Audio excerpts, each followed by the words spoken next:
আসসালামু আলাইকুম। তো আমরা মুসলিম, আর আমরা মুসলমান হিসাবে আমাদের একটাই ধর্ম হইল গিয়া, একটাই লক্ষ্য হইল গিয়া, আমরা জীবনে যাই করি না কেন আমরা প্রত্যেকে মরার পরে আমরা বেহেস্ত যাইতাম। এই পরিকল্পনা বা এই আশা আমরা প্রত্যেকের আছে।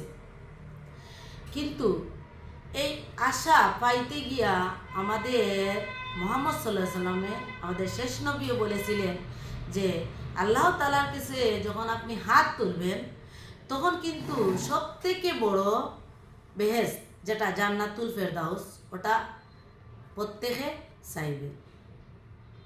এইটা থেকে আপনারা যদি শিক্ষা নেন যে আমাদের নবী শিখাইয়া গেছে সব থেকে বড় ফল পাওয়ার লাগি আমরা চাইতাম। আরও জান্নাত তো আরও আছে, অনেকটা চাওয়ার হইয়া যেতে পারতা, কিন্তু বড়টা হয়েছ। তাইলে তুমিও ঠিক একইভাবে যখন তুমি কাজ করে সফলতা অর্জন করবেন, উদ্যোক্তা হয়ে, কারণ আল্লাহ তাআলা উদ্যোক্তা, ব্যবসাকে আল্লাহ হালাল করেছেন। আবার যারা ব্যবসায়ী, সফল ব্যবসায়ী, এরারে আল্লাহ শহীদের লগে তুলনা করেছেন।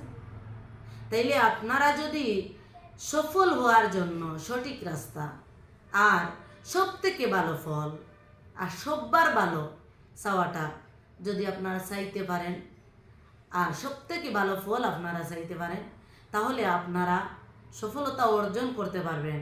যেভাবে মন থেকে আপনি যদি সঠিকভাবে চান তাহলে আপনি বেহেশত পাবেন। ঠিক একইভাবে আপনি যখন মন থেকে শুদ্ধভাবে আপনি সফলতা চাইবেন তখন কিন্তু আপনি সফলতা ঠিকই আপনাকে ধরা দেবেন। ধন্যবাদ। আসসালামু আলাইকুম।